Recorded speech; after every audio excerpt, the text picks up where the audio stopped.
kedatangan saya kemari ingin melamar putri Anda.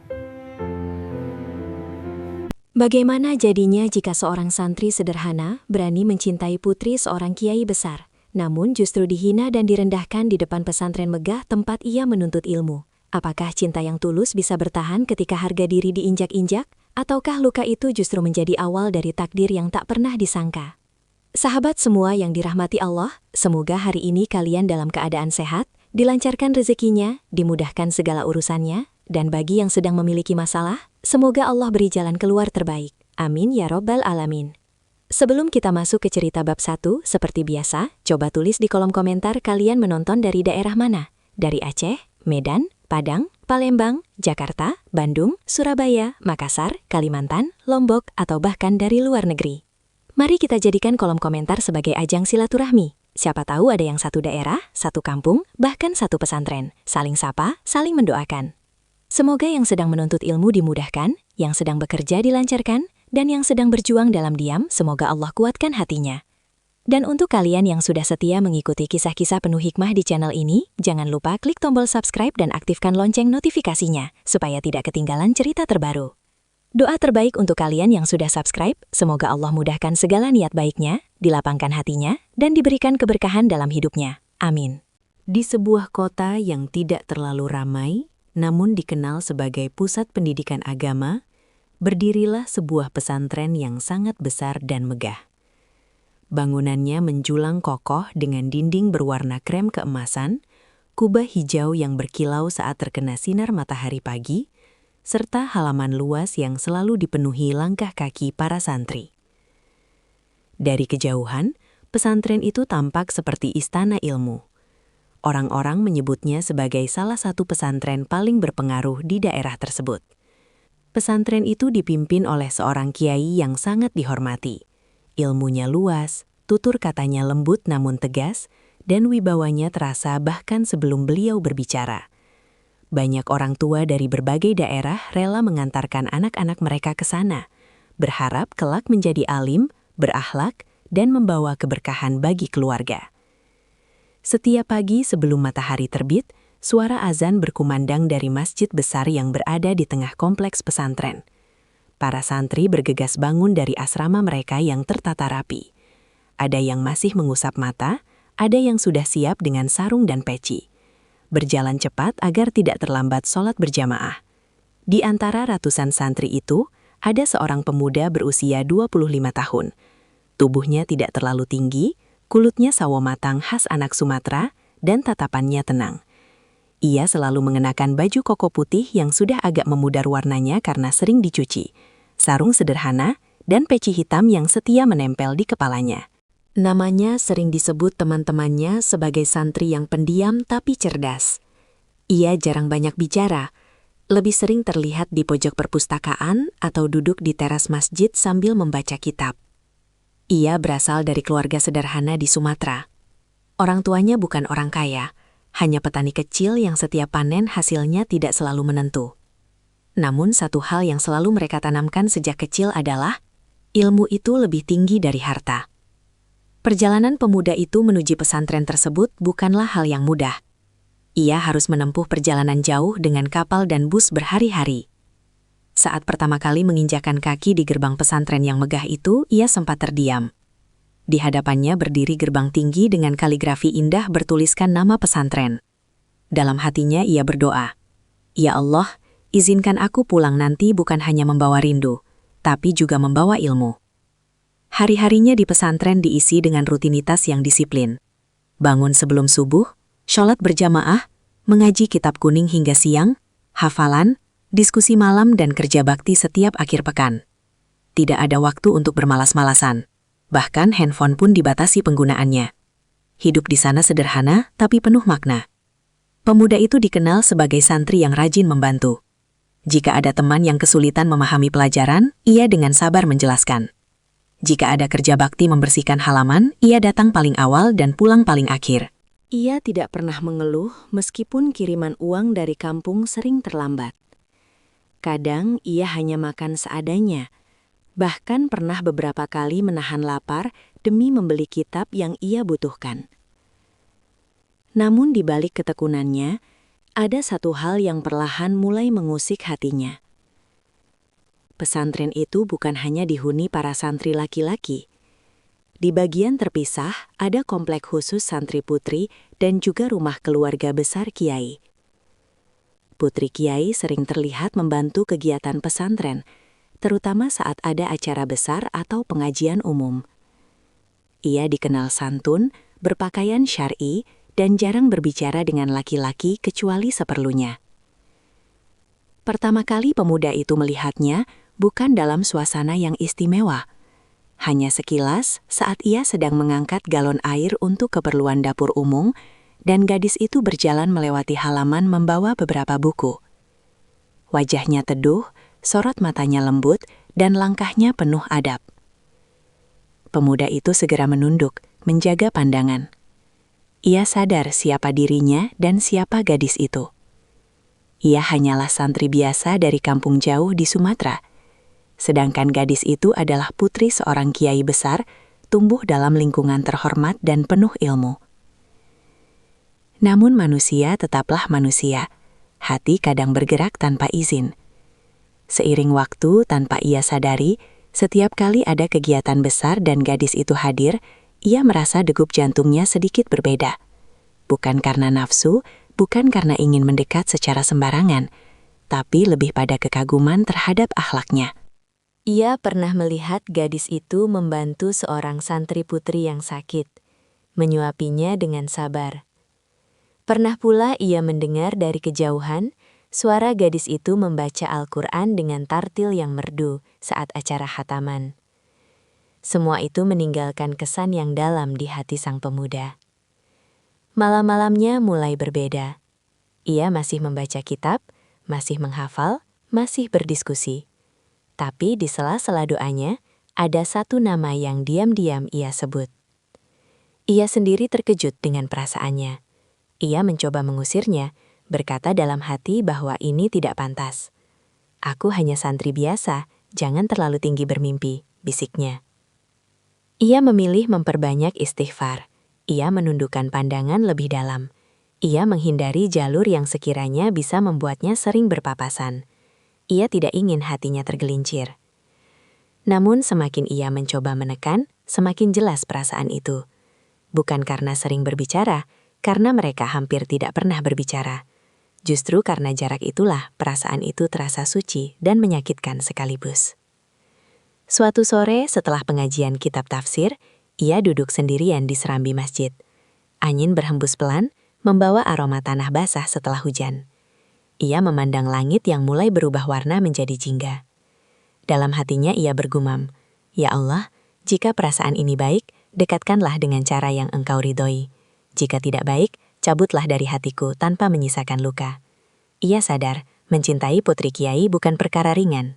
Bukan hanya soal keberanian, tapi soal kesiapan ilmu, kesiapan mental, dan kesiapan menghadapi pandangan banyak orang.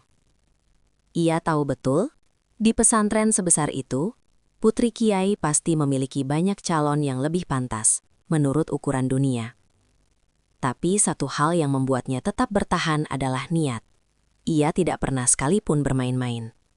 Jika suatu hari ia melangkah, itu pasti untuk tujuan yang jelas. Menikah dengan cara yang terhormat. Bab 1 ini bukan tentang cinta yang diumbar. Bukan tentang janji manis di balik tembok pesantren.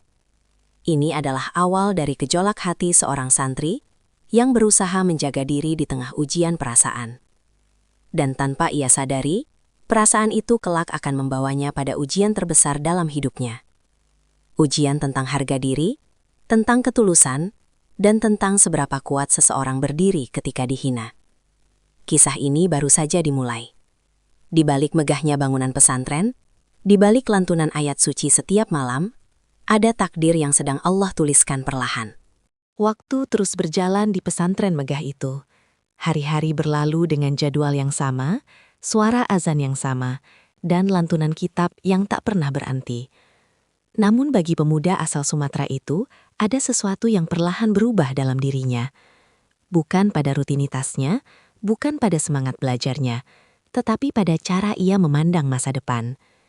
ia mulai menyadari bahwa perasaan yang ia coba kubur tidak pernah benar-benar hilang.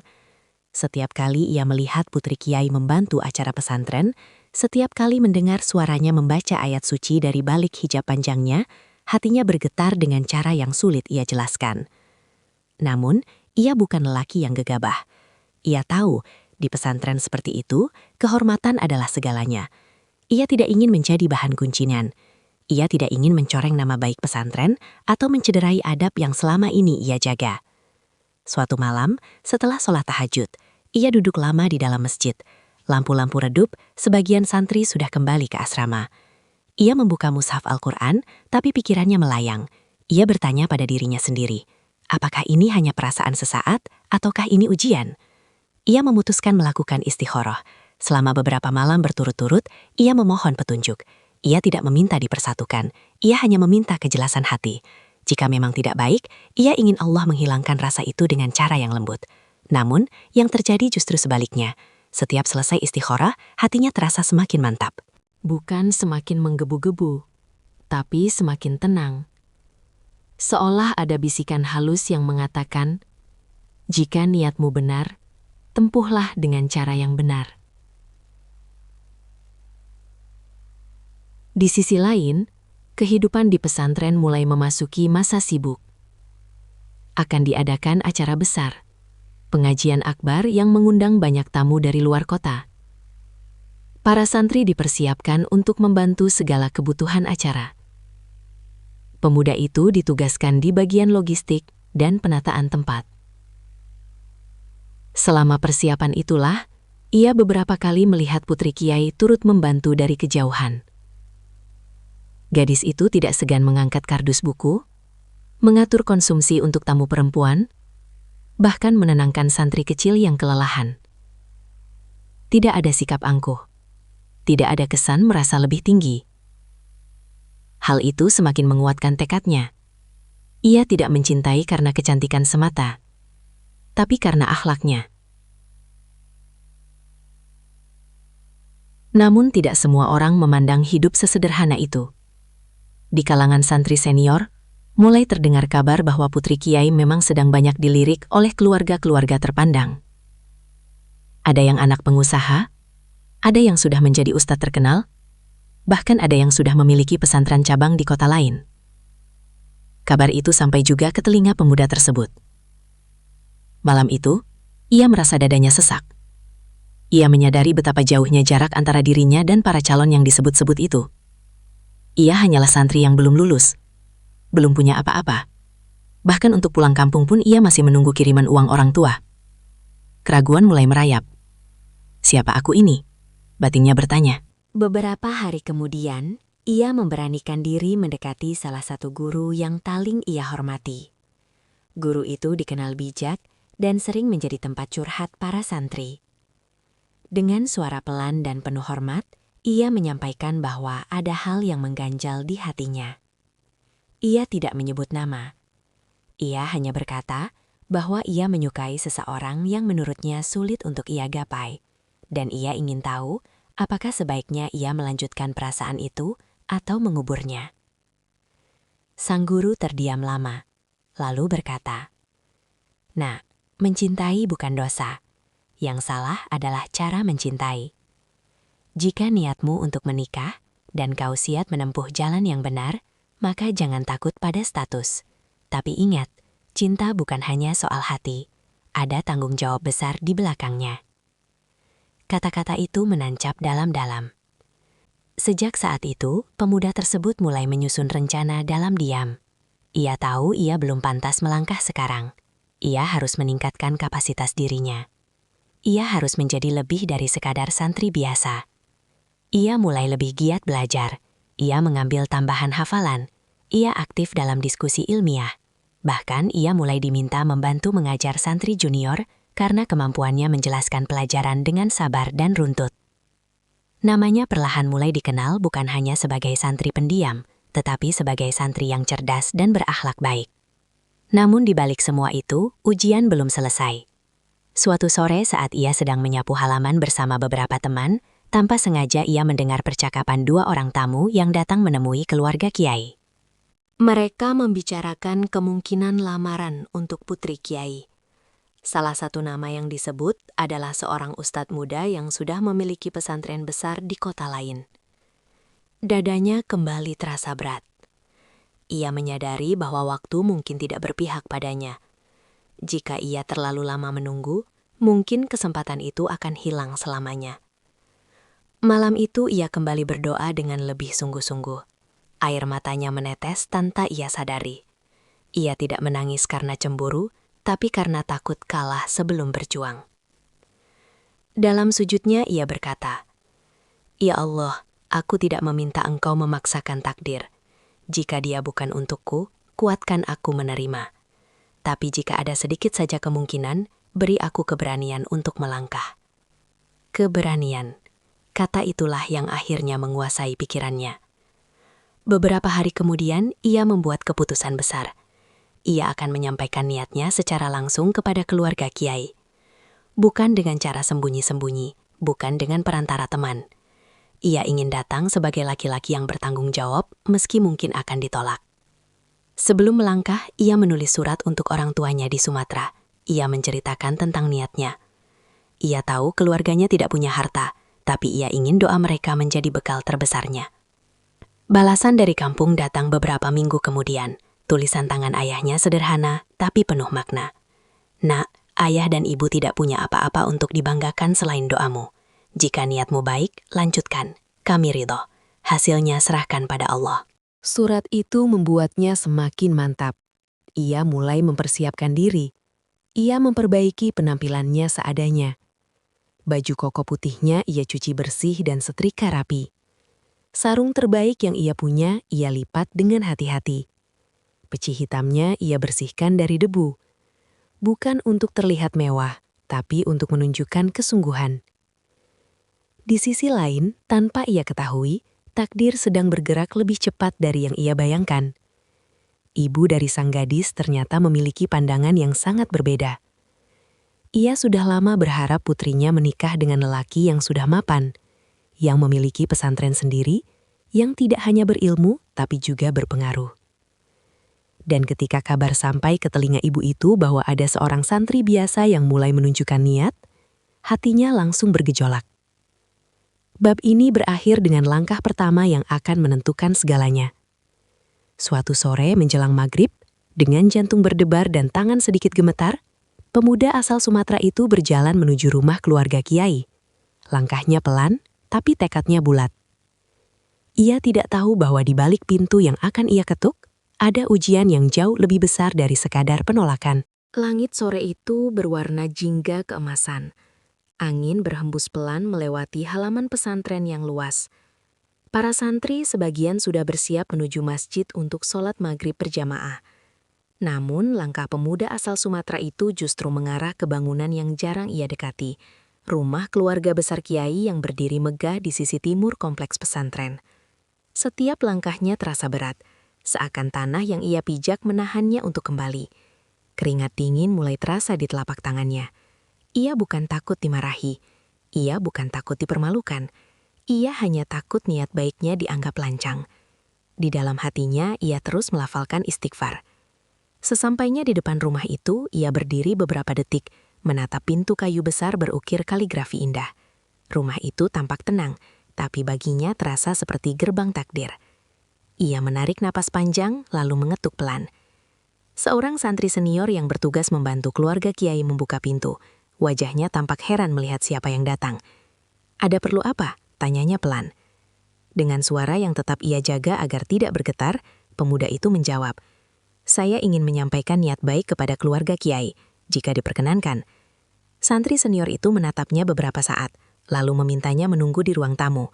Ruangan itu luas, dindingnya dipenuhi rak kitab dan foto-foto kegiatan dakwah kiai bersama tokoh-tokoh agama besar. Hatinya semakin ciut melihat kenyataan itu. Tak lama kemudian, terdengar langkah kaki dari dalam. Bukan kiai yang keluar pertama kali. Yang muncul adalah seorang wanita paruh baya, mengenakan gamis oranye terang dan hijab syar'i lebar yang menjuntai hingga hampir menyentuh lantai. Wajahnya tegas, sorot matanya tajam. Dialah istri kiai, ibu dari gadis yang selama ini diam-diam ia kagumi. Pemuda itu segera berdiri dan menunduk hormat. "Assalamualaikum, Bu," ucapnya pelan. Wanita itu menjawab salam dengan singkat, lalu duduk tanpa mempersilahkannya duduk lebih dulu. Suasana mendadak terasa kaku. "Ada perlu apa?" tanyanya. Suaranya datar, namun dingin. Pemuda itu menelan ludah. Inilah saatnya. Ia tidak boleh mundur. "Saya datang dengan niat baik, Bu. Saya ingin menyampaikan bahwa saya memiliki perasaan hormat dan ingin melamar putri Kiai, jika Allah mengizinkan dan keluarga berkenan." Kalimat itu keluar dengan hati-hati, penuh adab. Ia tidak mengangkat wajahnya terlalu tinggi. Tangannya saling menggenggam untuk menahan gemetar. Beberapa detik hening. Lalu terdengar helaan napas panjang yang terdengar seperti ketidaksabaran. Wanita itu menatapnya dari ujung kepala hingga kaki. Baju koko putih sederhana, sarung yang tidak mahal, peci hitam yang sudah agak kusam. "Kamu?" tanyanya pelan, tapi nada suaranya berubah menjadi sinis. Pemuda itu tetap menunduk. "Iya, Bu. Saya sadar saya belum sempurna, tapi saya siap belajar dan bertanggung jawab." Wanita itu tiba-tiba tersenyum tipis, bukan senyum ramah, lebih seperti senyum meremehkan. "Kamu tahu siapa anak saya?" tanyanya lagi. "Iya, Bu. Dan kamu tahu siapa dirimu?" Pertanyaan itu menghantam seperti tamparan, namun ia tetap menjawab dengan tenang. "Saya hanya santri biasa, Bu." Wanita itu berdiri. Wajahnya kini jelas menunjukkan ketidaksenangan. "Santri biasa? Kamu sadar tidak? Banyak yang datang melamar anak saya itu sudah jadi ustadz besar, sudah punya pesantren sendiri, sudah punya ratusan murid. Kamu apa?" Kata-kata itu mulai menusuk. "Saya masih belajar, Bu. Tapi saya serius." "Serius?" Suara wanita itu meninggi. "Serius saja tidak cukup. Ilmu kamu setinggi apa? Sudah punya apa? Rumah? Pesantren? Jamaah?" Pemuda itu terdiam. Setiap pertanyaan seperti palu yang menghantam harga dirinya. Wanita itu melangkah mendekat. Tatapannya melotot, penuh emosi. "Anak saya bukan untuk santri yang bahkan belum jelas masa depannya. Jangan bermimpi terlalu tinggi kalau belum pantas." Kalimat itu terasa seperti pisau yang menusuk tepat di dada. Namun pemuda itu tidak membalas. Ia tidak membantah. Ia hanya menunduk lebih dalam. "Saya datang bukan untuk bermimpi, Bu. Saya datang untuk berniat baik." "Niat baik?" Wanita itu hampir tertawa. Banyak orang berniat baik, tapi tidak semua layak. Suasana ruang tamu itu terasa semakin sempit. Udara terasa berat. Pemuda itu bisa merasakan tatapan beberapa orang dari dalam rumah yang mungkin mendengar suara meninggi. "Apa orang tua kamu tahu kamu datang ke sini?" tanya wanita itu lagi. "Iya, Bu. Mereka meridoi. Ridho saja tidak cukup. Kami ingin menantu yang sudah tinggi ilmunya, yang sudah punya pesantren, yang sudah mapan, bukan yang masih menggantungkan hidup dari kiriman orang tua." Kata-kata terakhir itu membuat wajah pemuda itu sedikit pucat. Ia memang masih menerima kiriman dari kampung. Itu kenyataan yang tidak bisa ia sangkal. Wanita itu mengibaskan tangannya seolah mengusir. "Sudah, pulang saja. Fokus belajar. Jangan ganggu anak saya dengan angan-angan yang tidak masuk akal." Kalimat itu menjadi penutup yang sangat jelas. Pemuda itu perlahan mengangkat wajahnya, tapi tetap dengan adab. Matanya mulai berkaca-kaca, namun ia tahan sekuat tenaga. "Baik, Bu. Terima kasih atas waktunya. Mohon maaf jika kedatangan saya kurang berkenan." Ia membungkuk hormat lalu melangkah keluar dengan langkah yang terasa jauh lebih berat daripada saat datang. Begitu keluar dari rumah itu, suara maghrib berkumandang, seolah Allah langsung memanggilnya untuk kembali bersujud. Ia berjalan menuju masjid, tapi pandangannya kosong. Suara hinaan itu terus terngiang di telinganya. Jangan bermimpi terlalu tinggi kalau belum pantas. Belum jelas masa depan. Masih menggantungkan hidup. Setiap kalimat terasa seperti api yang membakar harga dirinya. Ia berdiri di syaf paling belakang. Saat takbir pertama dikumandangkan, suaranya hampir tidak keluar. Dalam sujudnya, akhirnya air mata itu jatuh. Bukan 1-2 tetes, tapi deras. Ia tidak marah pada wanita itu. Ia tidak menyalahkan siapapun. Ia hanya merasa kecil, sangat kecil. Setelah syalat selesai, ia tidak langsung kembali ke asrama. Ia duduk sendirian di sudut masjid yang gelap. Beberapa santri lewat tanpa menyadari bahwa di sana ada seseorang yang sedang berjuang menahan runtuhnya harga diri. Di dalam hatinya muncul dua pilihan: menyerah dan mengubur perasaan itu selamanya, atau bangkit dan membuktikan bahwa hinaan itu bukan akhir dari segalanya. Malam itu, untuk pertama kalinya dalam hidupnya, ia merasa benar-benar diuji. Bukan ujian hafalan, bukan ujian kitab, tapi ujian tentang siapa dirinya sebenarnya. Malam itu terasa lebih panjang dari biasanya. Angin berhembus pelan melewati jendela asrama, membawa udara dingin yang menusuk sampai ke tulang. Para santri lain sudah terlelap setelah seharian penuh beraktivitas. Namun pemuda asal Sumatera itu masih duduk di sudut ranjangnya, menatap lantai dengan pikiran yang berkecamuk. Suara hinaan itu terus terngiang. Jangan bermimpi terlalu tinggi kalau belum pantas. Masih menggantungkan hidup dari orang tua. Setiap kalimat seperti diputar ulang tanpa henti di kepalanya. Ia memejamkan mata, mencoba mengusir bayangan tatapan melotot dan nada merendahkan itu. Tapi semakin ia mencoba melupakan, semakin jelas terbayang wajah ibu gadis itu dengan gamis oranye dan hijab lebar yang bergoyang saat ia berbicara penuh emosi. Untuk pertama kalinya sejak mondok di pesantren itu, ia merasa benar-benar rapuh. Ia bangkit perlahan, mengambil air wudhu meski waktu sudah larut. Lantai kamar mandi terasa dingin, air yang menyentuh wajahnya seperti menyadarkannya bahwa hidup memang tidak selalu berjalan sesuai harapan. Ia kembali ke masjid yang kini hampir kosong. Lampu-lampu redup menyisakan bayangan panjang di dinding. Ia berdiri sendirian, mengangkat tangan untuk takbir, lalu tenggelam dalam syalat panjang yang penuh isak tertahan. Dalam sujudnya ia berkata lirih, "Ya Allah, jika Engkau ingin merendahkanku malam ini agar aku belajar rendah hati, aku terima. Tapi jangan biarkan aku tenggelam dalam rasa kecil." Air matanya membasahi sajadah. Ia sadar apa yang dikatakan wanita itu bukan sepenuhnya salah. Ia memang belum punya apa-apa. Ia memang belum lulus. Ia memang belum memiliki pesantren, apalagi ratusan murid. Tapi apakah seseorang harus menunggu segalanya sempurna untuk memiliki niat baik? Pertanyaan itu menggantung di hatinya. Saat ia keluar dari masjid menjelang dini hari, langit gelap masih menyelimuti pesantren. Namun di ufuk timur, sedikit cahaya mulai tampak. Fajar akan segera datang. Dan di saat itulah, sesuatu berubah dalam dirinya. Ia menyadari satu hal. Ia tidak terluka karena ditolak. Ia terluka karena direndahkan. Jika ia ditolak dengan baik-baik, mungkin hatinya tetap sedih, tapi tidak hancur. Namun hinaan itu menyentuh harga diri yang selama ini ia jaga. Ia teringat wajah kedua orang tuanya di kampung. Ayahnya yang kulitnya legam karena terik sawah. Ibunya yang tangannya kasar karena sering membantu di ladang. Mereka memang tidak kaya, tapi mereka tidak pernah mengajarkannya untuk merasa rendah. Ilmu itu lebih tinggi dari harta. Suara ayahnya terngiang. Ia berdiri memandang bangunan pesantren yang megah di hadapannya. Kubah hijau itu kini tampak berbeda di matanya. Tempat itu yang dulu ia kagumi sepenuh hati, kini menjadi saksi bisu kehancuran hatinya. Namun, justru disitulah tekad mulai tumbuh. Ia tidak ingin membuktikan kepada wanita itu. Ia tidak ingin membalas hinaan. Ia ingin membuktikan kepada dirinya sendiri bahwa ia tidak salah bermimpi. Keesokan harinya, ia tetap mengikuti kegiatan seperti biasa. Wajahnya tenang, tapi dalam hatinya badai belum sepenuhnya reda. Beberapa teman menyadari ia lebih pendiam dari biasanya, namun tidak ada yang tahu apa yang terjadi.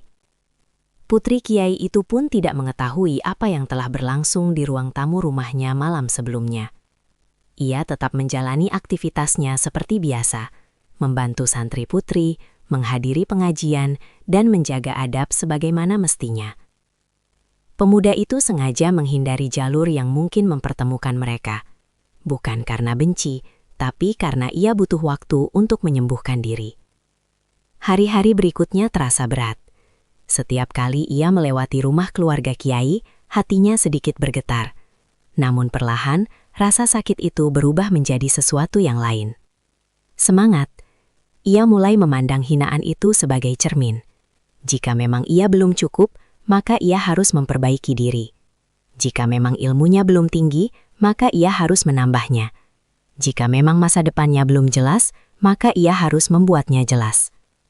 Beberapa minggu kemudian, ia menemui kembali guru yang dulu ia mintai nasihat. Dengan suara yang lebih mantap, ia menceritakan semuanya. Sang guru mendengarkan tanpa menyelah. Setelah selesai, guru itu berkata pelan, "Nak, Allah kadang mengirim hinaan untuk membangunkan potensi.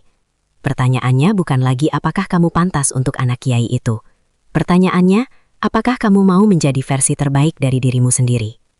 Kalimat itu seperti cahaya di tengah gelap. Ia pulang ke asrama dengan langkah berbeda. Tidak lagi berat seperti malam penolakan itu.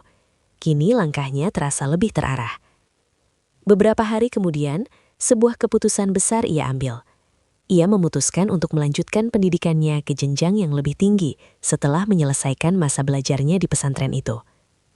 Ia ingin memperdalam ilmu, bukan hanya di tempat itu, tapi juga di luar. Ia ingin membuka cakrawala yang lebih luas. Namun keputusan itu tidak mudah. Artinya ia harus meninggalkan pesantren yang sudah menjadi rumahnya selama bertahun-tahun. Artinya ia harus kembali berjuang dari nol di tempat baru. Ia menulis lagi surat untuk orang tuanya. Kali ini bukan tentang lamaran, tapi tentang tekad. "Pak, Bu, mungkin anakmu ini belum pantas bermimpi tinggi, tapi izinkan aku mencoba menjadi lebih baik lagi. Doakan aku kuat." Balasan dari kampung datang beberapa minggu kemudian. "Pergilah sejauh yang kamu bisa, Nak. Kami mungkin tidak bisa membantumu dengan harta, tapi doa kami selalu bersamamu." Surat itu membuat dadanya hangat. Sementara itu, kabar tentang calon-calon lain yang melamar putri kiai semakin sering terdengar. Ada yang datang membawa rombongan keluarga besar. Ada yang datang dengan reputasi yang sudah dikenal luas. Pemuda itu mendengar semua itu dengan hati yang kini lebih tenang. Ia tidak lagi merasa kalah. Ia hanya merasa sedang dalam perjalanan. Beberapa bulan kemudian, ia menyelesaikan tahap pendidikannya di pesantren tersebut. Saat acara perpisahan sederhana diadakan, namanya disebut sebagai salah satu santri berprestasi. Banyak guru memuji ketekunan dan akhlaknya. Namun di tengah tepuk tangan itu, ia tahu bahwa perjalanannya yang sesungguhnya baru akan dimulai. Di hari terakhir sebelum ia benar-benar meninggalkan pesantren itu, ia berdiri sejenak di depan gerbang besar tempat ia dulu pertama kali datang dari Sumatera. Ia menatap tulisan nama pesantren itu dengan mata yang sedikit berkaca-kaca. Di tempat itulah ia belajar ilmu. Di tempat itulah ia mengenal cinta. Dan di tempat itu pula ia merasakan hinaan yang mengubah jalan hidupnya. Ia tidak pergi dengan dendam. Ia pergi dengan tekad. Perjalanan meninggalkan pesantren itu bukan hanya perjalanan fisik, tapi juga perjalanan batin. Ketika bus yang ia tumpangi mulai menjauh dari gerbang besar yang dulu menyambutnya dengan penuh harapan, hatinya terasa campur aduk. Ada sedih, ada haru, ada juga semangat yang baru tumbuh. Ia duduk di dekat jendela, memandang jalanan yang perlahan berubah menjadi hamparan sawah dan perbukitan. Tasnya tidak banyak, hanya beberapa pakaian, kitab-kitab kesayangan yang sudah penuh catatan di pinggir halamannya, dan amplop berisi uang kiriman terakhir dari orang tuanya. Uang itu tidak banyak, bahkan mungkin tidak cukup untuk bertahan lama di kota tujuan. Tapi ia tidak ingin kembali ke Sumatera dulu. Ia ingin langsung melanjutkan perjuangan. Ia memilih sebuah kota yang dikenal sebagai pusat pendidikan Islam lanjutan.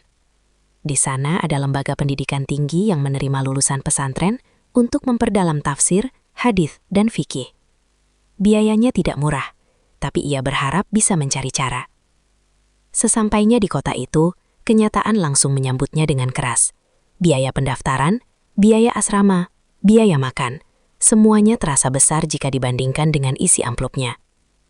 Untuk pertama kalinya, ia benar-benar merasakan arti hidup mandiri, tanpa bayang-bayang pesantren lama yang menyediakan kebutuhan dasar. Hari pertama ia habiskan mencari informasi beasiswa. Ia mendatangi kantor administrasi, bertanya dengan sopan, mencatat setiap persyaratan. Ia sadar, jika ia tidak berusaha lebih, ia akan terhenti sebelum benar-benar melangkah. Beberapa hari berikutnya, ia mulai mencari pekerjaan sambilan. apa saja yang halal dan tidak mengganggu jadwal belajar. Ia tidak malu. Ia pernah dihina karena belum punya apa-apa. Kini ia ingin membangun sesuatu, sekecil apapun itu.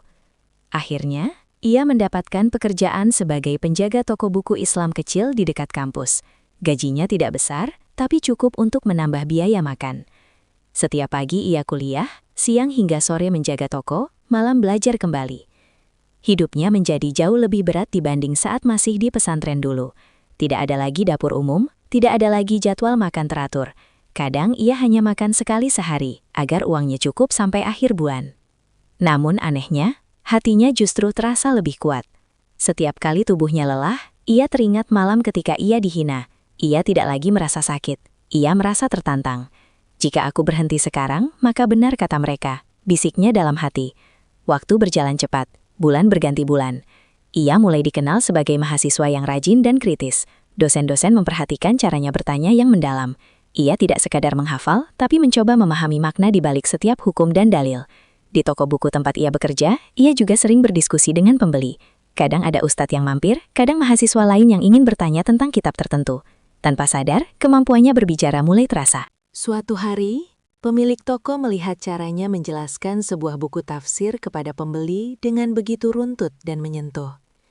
"Kamu pernah ceramah?" tanya pemilik toko itu. Ia tersenyum kecil. Belum pernah secara resmi. Beberapa minggu kemudian, ia diminta mengisi kajian kecil di musola dekat toko. Hanya belasan orang yang hadir. Ia gugup. Tangannya sempat gemetar saat memegang mikrofon. Namun ketika ia mulai berbicara tentang kesabaran dalam menghadapi ujian, kata-kata mengalir begitu saja. Ia tidak berbicara dengan teori kosong. Ia berbicara dari luka yang pernah ia rasakan. Beberapa jamaah terlihat meneteskan air mata. Sejak saat itu, namanya mulai dikenal di lingkungan kecil tersebut. Undangan kajian datang meski masih sederhana. Ia tetap menjaga niatnya, memastikan bahwa setiap langkahnya bukan untuk membuktikan sesuatu pada manusia, tapi untuk memperbaiki dirinya di hadapan Allah. Sementara itu, di pesantren lamanya, kehidupan terus berjalan. Putri kiai itu mulai semakin sering dibicarakan karena kabar berjodohan yang semakin serius. Seorang ustadz muda yang sudah memiliki pesantren besar dikabarkan hampir pasti akan melamar secara resmi. Kabar itu sampai ke telinga pemuda tersebut melalui salah satu teman lamanya yang menghubunginya lewat pesan singkat. Malam itu, ia membaca kabar tersebut dalam diam. Tidak ada lagi rasa hancur seperti dulu. Hanya ada sedikit sesak yang cepat ia serahkan pada doa. "Jika dia bahagia, ya Allah, bahagiakanlah," ucapnya lirih. Ia sadar, perjuangannya kini bukan lagi soal mendapatkan seseorang.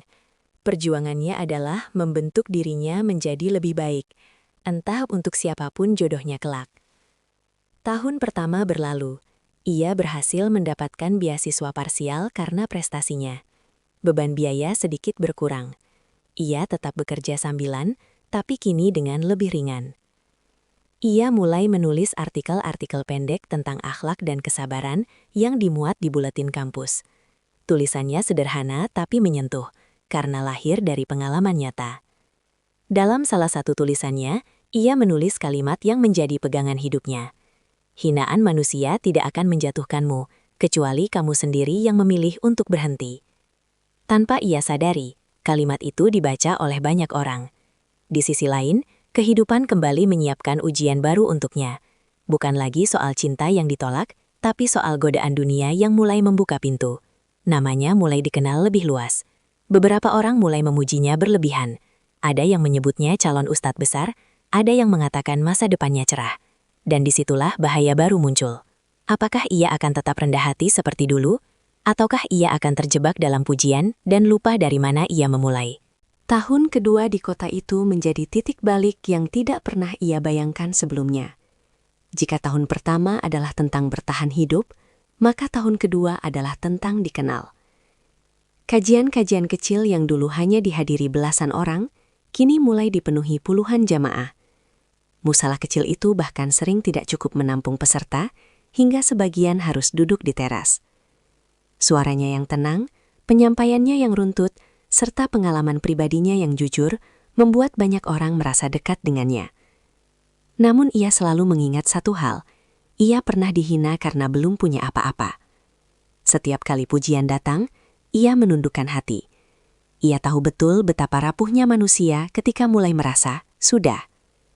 Suatu malam setelah kajian, seorang jamaah mendekatinya.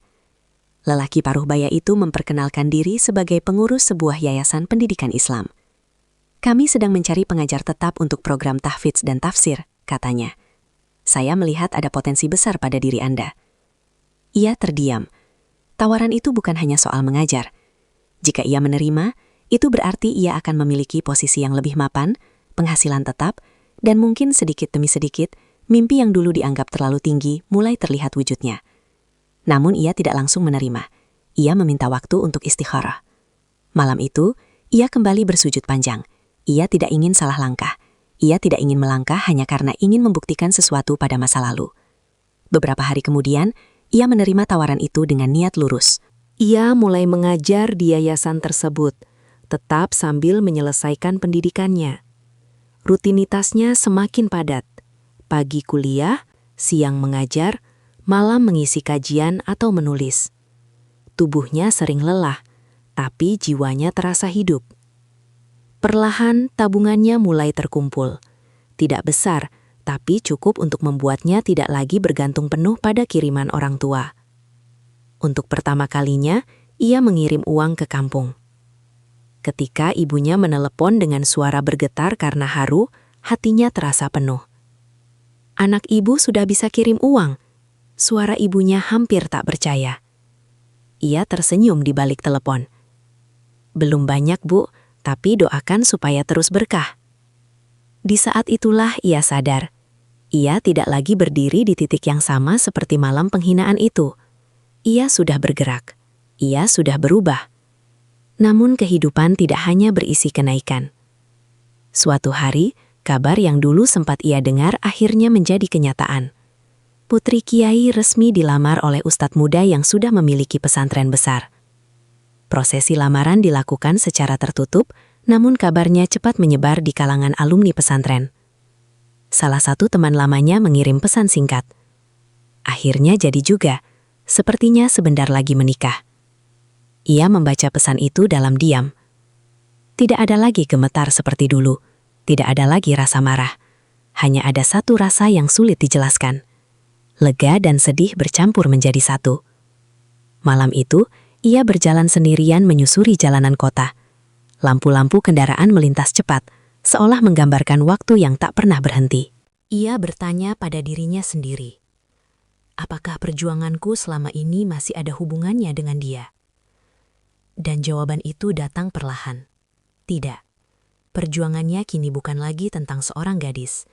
Perjuangannya adalah tentang membangun harga diri yang dulu sempat runtuh. Ia berhenti di sebuah masjid kecil. Masuk dan sholat 2 rakaat. Dalam doanya ia berkata, "Ya Allah, jika Engkau tidak menakdirkannya untukku, jangan sisakan penyesalan. Jadikan ini sebagai pelajaran, bukan luka." Hari-hari berikutnya ia jalani dengan lebih fokus. Ia menamatkan pendidikannya dengan predikat yang sangat baik. Bahkan tesis akhirnya tentang kesabaran dalam perspektif tafsir klasik dan kontemporer mendapat pujian dari para dosen. Beberapa bulan setelah kelulusannya, yayasan tempatnya mengajar menawarkan sesuatu yang lebih besar. Mereka ingin membuka cabang baru di daerah pinggiran kota yang minim akses pendidikan agama.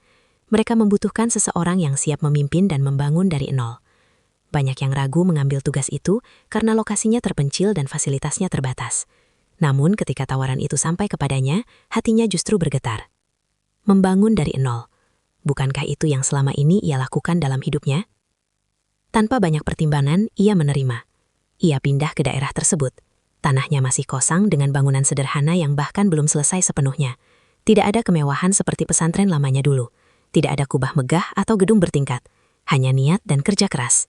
Ia mulai dari sedikit santri. Mengajar sendiri, membersihkan halaman sendiri. Bahkan terkadang ikut mengaduk semen ketika pembangunan asrama kecil dimulai. Warga sekitar mulai memperhatikan. Mereka melihat seorang ustadz muda yang tidak hanya berbicara di mimbar, tapi juga turun tangan langsung. Perlahan, jumlah santri bertambah. Donasi mulai datang meski tidak besar. bangunan kecil itu mulai berkembang. Tanpa ia sadari, apa yang dulu menjadi hinaan, belum punya pesantren, perlahan berubah menjadi kenyataan yang berbeda. Ia belum punya pesantren besar, tapi ia sedang membangunnya. Dan yang paling penting, ia membangunnya bukan untuk membuktikan pada siapapun, tapi karena ia ingin memberi manfaat. Namun takdir belum selesai mempertemukannya dengan masa lalu. Beberapa tahun kemudian, sebuah undangan datang ke yayasannya. Sebuah acara besar, reuni dan tablik akbar di pesantren lamanya. Mereka mengundang beberapa alumni yang dianggap berhasil dalam dakwah dan pendidikan. Namanya tercantum dalam daftar pengisi ceramah. Ia menatap undangan itu lama. Pesantren megah yang dulu menjadi saksi penghinaan itu, kini memanggilnya kembali. Bukan sebagai santri, tapi sebagai penceramah tamu. Disitulah jantungnya kembali berdegup lebih cepat. Apakah ia siap kembali ke tempat itu? Apakah ia siap bertemu wajah-wajah lama, termasuk keluarga kiai? Undangan itu ia letakkan di atas meja kayunya yang sederhana. Malam itu ia tidak langsung memberi jawaban. Ia memandangi kertas tebal berlogo pesantren megah yang dulu menjadi rumahnya, dan juga tempat di mana harga dirinya pernah runtuh. Sudah bertahun-tahun berlalu. Kini ia bukan lagi santri dengan baju koko putih yang agak memudar. Ia adalah pimpinan lembaga pendidikan kecil yang mulai berkembang. Santrinya memang belum ratusan, tapi cukup untuk membuat halaman asrama sederhana itu ramai setiap pagi. Namun kembali ke pesantren lama, itu bukan perkara mudah. Ia kembali melakukan apa yang selalu ia lakukan di setiap keputusan besar. Sholat istikharah. Dalam sujudnya, ia tidak meminta kemuliaan.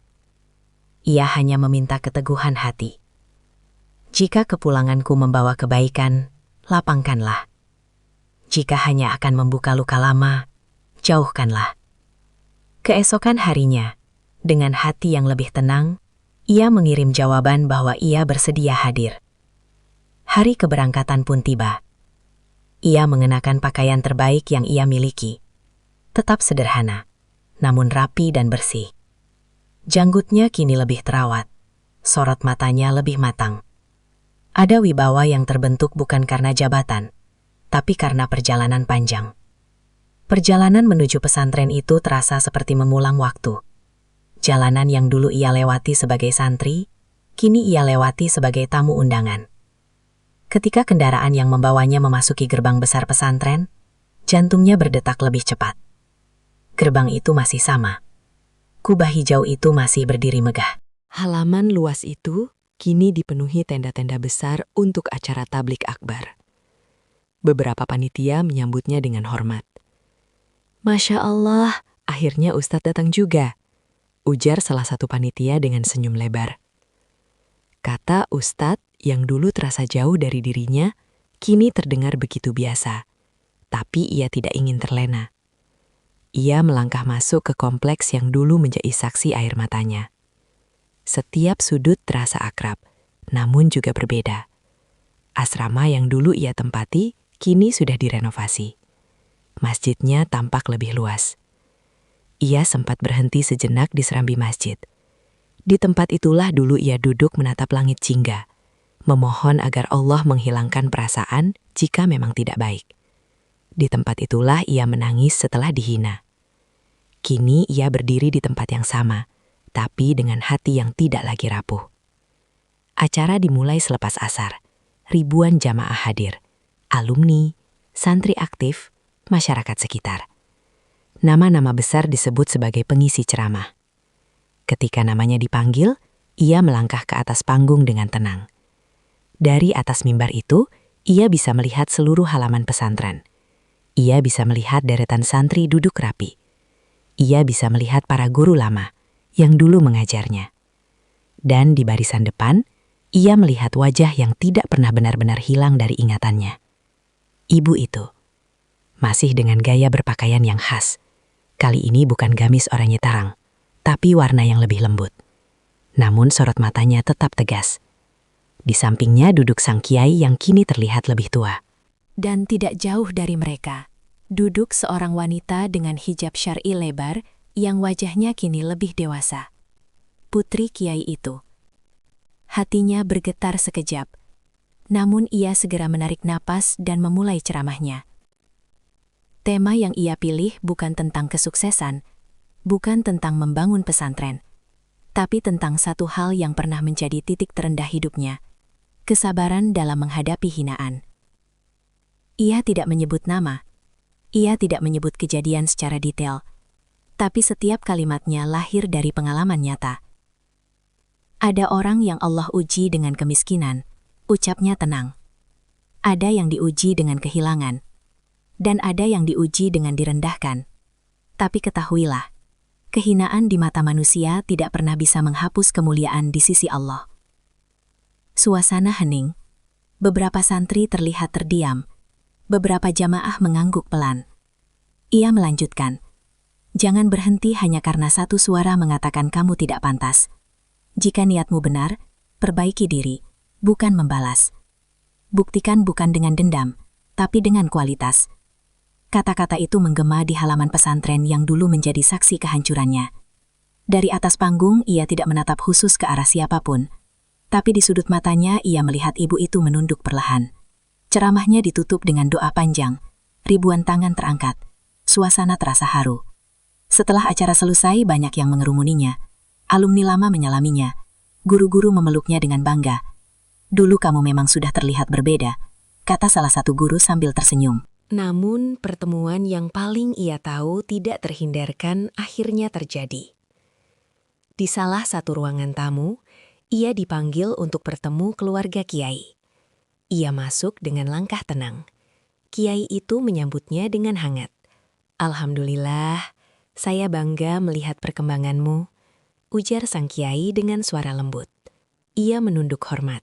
Semua berkat doa guru-guru di sini. Lalu suasana menjadi sedikit hening ketika ibu itu berbicara. "Saya masih ingat pertemuan kita dulu," ucapnya pelan. Kalimat itu membuat udara terasa berat sejenak.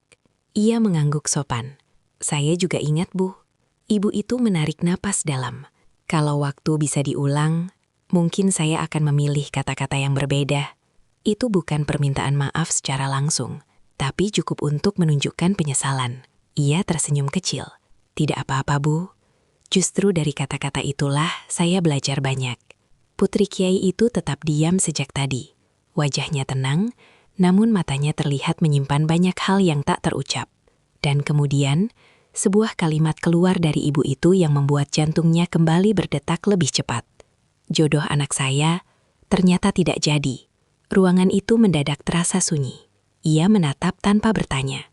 "Beberapa bulan sebelum akad, kami mengetahui hal-hal yang tidak baik tentang calon tersebut," lanjut ibu itu. "Allah membatalkannya." Kalimat itu menggantung di udara. Takdir yang dulu terlihat tertutup rapat, kini seolah membuka celah kecil. Namun apakah celah itu masih berarti? Ruangan itu masih terasa sunyi setelah kalimat terakhir ibu itu terucap. "Jodoh anak saya ternyata tidak jadi." Kalimat sederhana, namun berat maknanya. Pemuda itu, yang kini lebih pantas disebut Ustadz Muda, tidak langsung merespons. Ia hanya menunduk pelan, mencoba menjaga agar hatinya tidak berlari terlalu jauh. Dulu, jika mendengar kabar seperti itu, mungkin jantungnya akan melonjak penuh harap. Tapi sekarang, perasaannya jauh lebih tenang. Ia bukan lagi pemuda yang datang dengan tangan gemetar dan hati rapuh. Ia telah melalui perjalanan panjang. Luka, perjuangan, air mata, dan pertumbuhan. Ibu itu melanjutkan dengan suara yang tidak lagi tegas dulu. "Allah memperlihatkan kepada kami sesuatu yang tidak kami ketahui sebelumnya. Kami hampir saja salah memilih." Sang kiai yang duduk di sampingnya hanya mengangguk pelan. Putri mereka tetap diam. Wajahnya tertunduk, tangannya saling menggenggam di atas pangkuan. Pemuda itu akhirnya angkat bicara dengan suara tenang. "Semoga itu menjadi yang terbaik, Bu. Kadang Allah menyelamatkan kita dari sesuatu yang kita kira baik." Ibu itu menatapnya. Ada perubahan jelas di sorot matanya. Tidak lagi penuh penilaian, tidak lagi sinis. "Kamu banyak berubah," ucapnya pelan. Ia tersenyum tipis. "Semua orang berubah, Bu. Waktu dan ujian mengajarkan banyak hal. Suasana kembali hening. Lalu sang kiai berbicara. Kami mengikuti perkembanganmu. Pesantren kecil yang kau bangun, itu bukan hal mudah. Ia menunduk hormat. Masih kecil kiai. Masih banyak kekurangan. Tapi kau memulainya. Jawab kiai itu singkat. Kalimat itu terasa lebih dalam daripada pujian panjang. Namun pertemuan itu belum sampai pada inti yang belum terucap. Ibu itu menarik napas dalam, seolah mengumpulkan keberanian. Dulu, kamu datang dengan niat baik, katanya pelan. Dan saya menolaknya dengan cara yang mungkin terlalu keras. Kata terlalu keras terdengar seperti pengakuan yang berat. Ia menggeleng pelan. Saya tidak menyimpan apa-apa, Bu. Justru dari situ saya belajar memperbaiki diri. Ibu itu menatapnya lama. Jika waktu itu kami salah menilai, apakah sekarang semuanya sudah terlambat? Pertanyaan itu akhirnya terucap. Udara terasa lebih berat dari sebelumnya. Putri kiai itu perlahan mengangkat wajahnya. Tatapan mereka sempat bertemu untuk pertama kalinya dalam jarak sedekat itu setelah bertahun-tahun. Di matanya tidak ada kesombongan, tidak ada tuntutan, hanya ketenangan yang sama seperti dulu. Namun yang berbeda adalah hati pemuda itu. Ia terdiam cukup lama sebelum menjawab. Bu, Kiai, izinkan saya jujur. Mereka mengangguk. Dulu, ketika saya datang ke rumah ini, saya datang dengan cinta yang penuh harap. Tapi setelah itu, perjalanan saya berubah. Saya belajar bahwa membangun diri jauh lebih penting daripada membuktikan sesuatu pada orang lain. Ia berhenti sejenak, memastikan setiap kata keluar tanpa emosi berlebihan. Saya tidak lagi berjalan untuk mendapatkan seseorang. Saya berjalan untuk menjadi seseorang yang lebih baik. Ibu itu mendengarkan dengan wajah serius. Jika sekarang pertanyaannya adalah, apakah saya masih memiliki perasaan yang sama seperti dulu? Jawabannya tidak lagi sesederhana itu. Kejujuran itu menggantung di ruangan. Ia melanjutkan, saya menghormati Putri Kiai. Saya tetap memandangnya sebagai wanita yang baik. Tapi hati saya sudah melewati fase berharap. Kalimat itu bukan penolakan, tapi juga bukan penerimaan. Sang Kiai tersenyum tipis, seolah memahami. Artinya, kata Kiai itu pelan, kau tidak ingin keputusanmu didorong oleh masa lalu.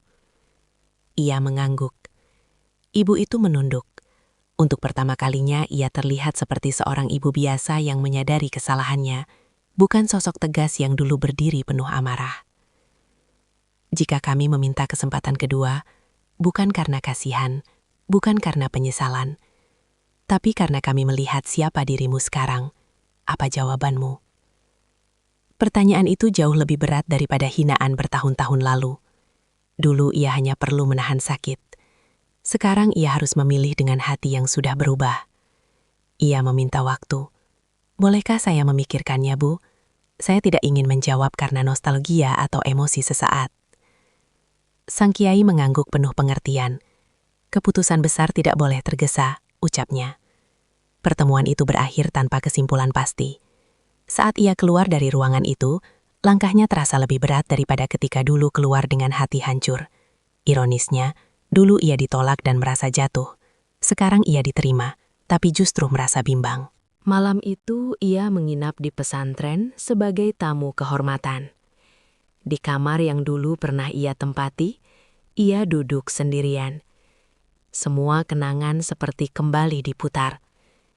Wajahnya dulu yang tertunduk, air mata di sajadah, tekad untuk bangkit. Ia bertanya pada dirinya sendiri.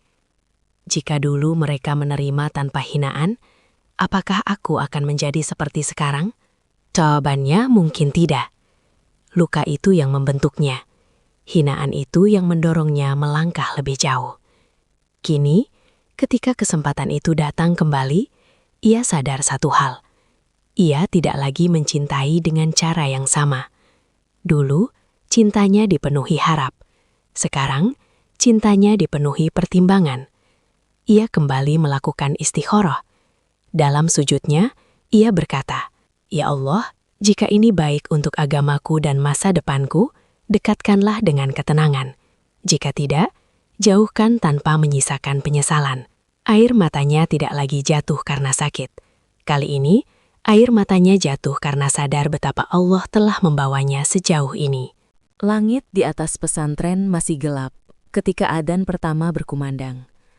Suara muazin menggema lembut, sama seperti bertahun-tahun lalu saat ia masih menjadi santri biasa. Namun kali ini, ia berdiri bukan sebagai murid yang belajar, melainkan sebagai tamu yang dihormati. Ia melangkah menuju masjid dengan hati yang masih penuh pertimbangan. Sepanjang malam, ia tidak benar-benar tidur. Istikharah sudah ia lakukan, doa sudah ia panjatkan. Namun keputusan tetaplah keputusan, dan setiap keputusan memiliki konsekuensi. Ia duduk di syaf depan. Saat sujud terakhir sebelum salam, ia merasakan ketenangan yang tidak ia rasakan sebelumnya. Bukan euforia, bukan kegelisahan, tapi ketenangan.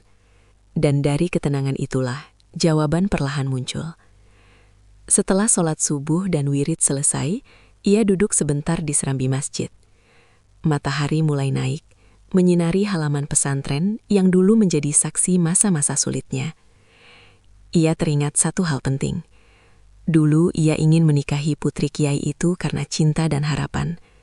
Sekarang, jika ia menerima, itu harus karena kesiapan dan ketenangan, bukan karena masa lalu yang belum selesai. Tak lama kemudian, ia diminta kembali ke rumah keluarga kiai. Suasana pagi itu lebih tenang dibanding pertemuan sebelumnya. Sang kiai, istrinya, dan putri mereka sudah duduk menunggu. Ia masuk dengan langkah mantap. Sang kiai langsung berbicara, "Kami tidak ingin membebanimu.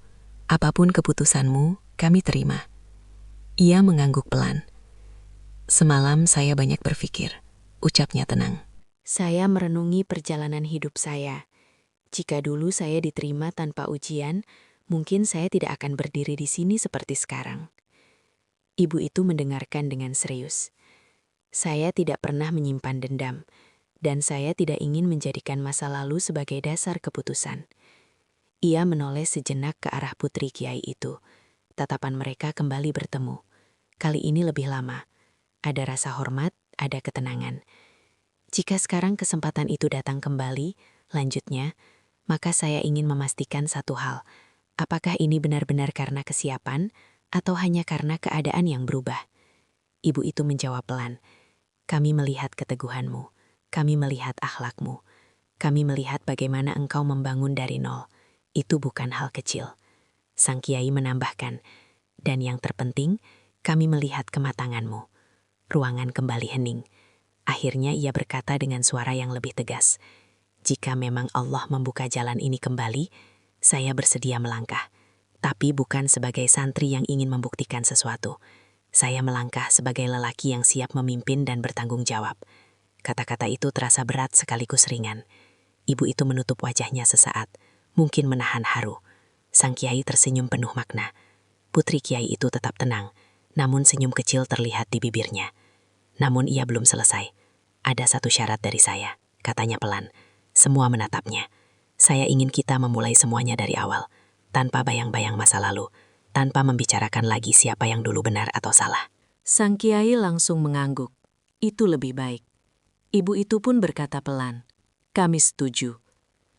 Keputusan itu akhirnya dibuat, bukan dengan gemuruh emosi, bukan dengan air mata luka, tapi dengan kematangan. Beberapa bulan kemudian, kabar lamaran resmi tersebar. Kali ini bukan santri biasa yang datang. Ia datang bersama keluarganya dari Sumatera. Ayahnya dengan pakaian sederhana namun bersih, ibunya dengan wajah yang penuh kebanggaan. Tidak ada kemewahan berlebihan, tidak ada rombongan besar, tapi ada kehormatan. Ketika ia duduk di ruang tamu yang dulu menjadi tempat ia dihina, suasana terasa jauh berbeda. Ibu itu kini menyambut dengan senyum tulus. "Ahlan wa sahlan," ucapnya lembut. Waktu memang tidak bisa diulang, tapi manusia bisa berubah. Proses lamaran berjalan hikmat.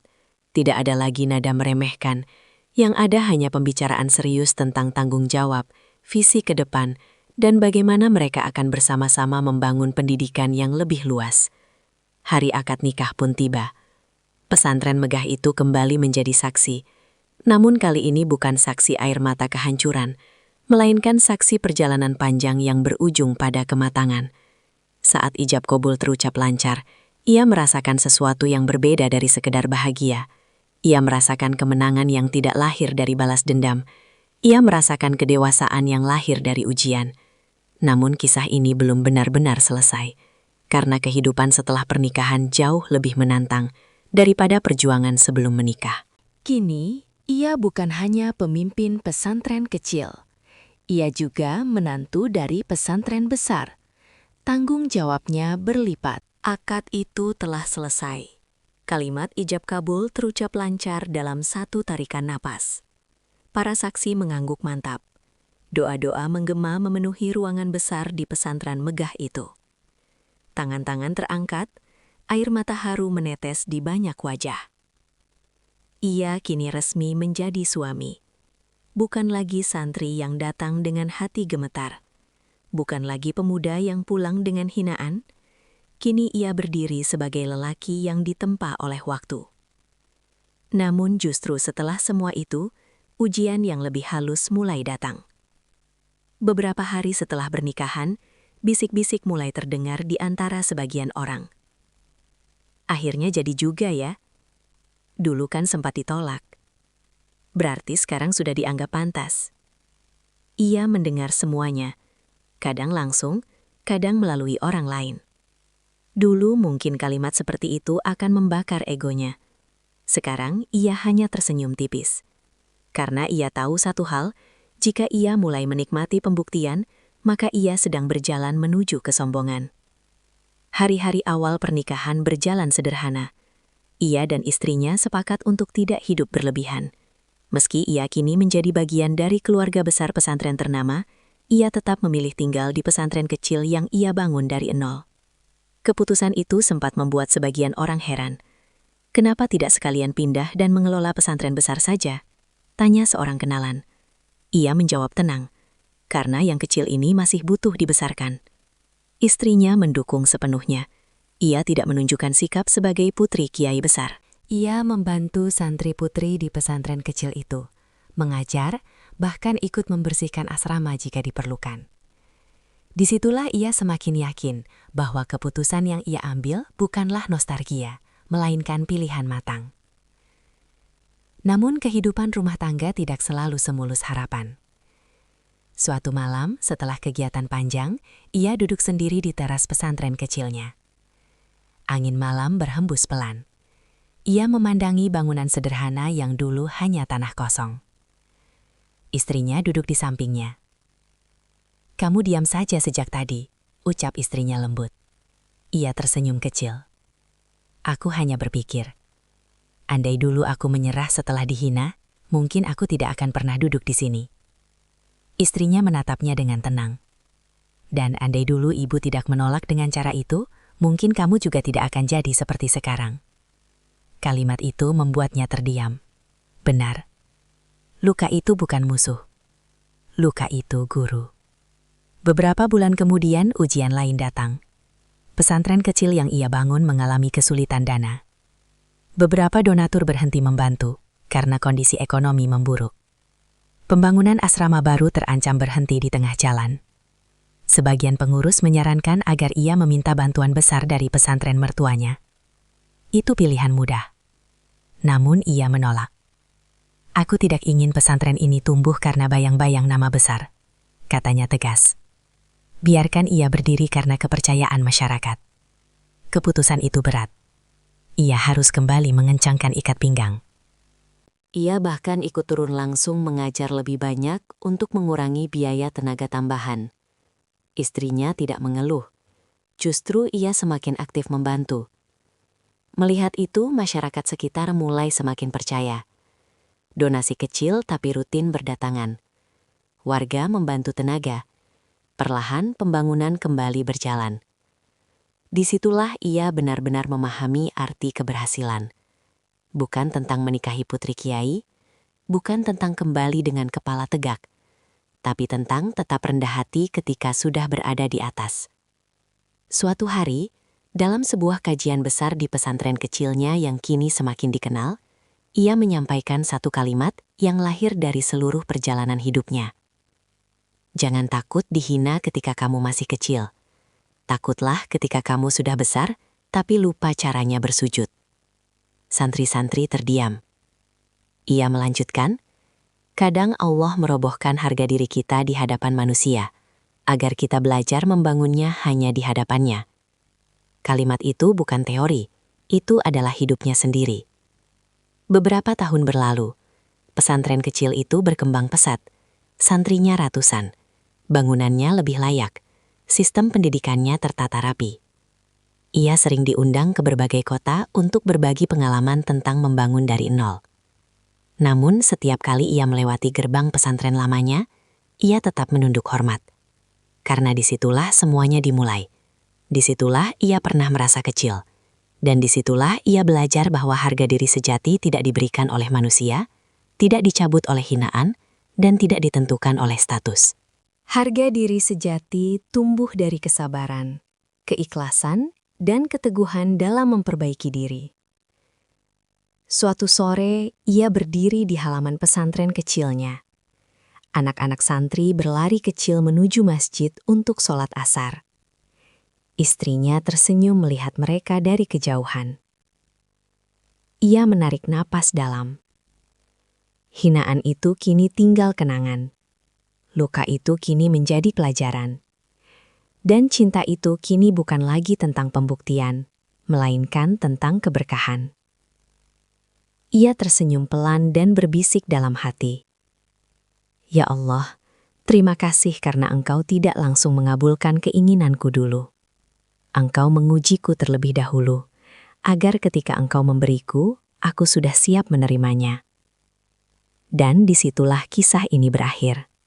Bukan dengan kemenangan atas orang lain, tapi dengan kemenangan atas diri sendiri.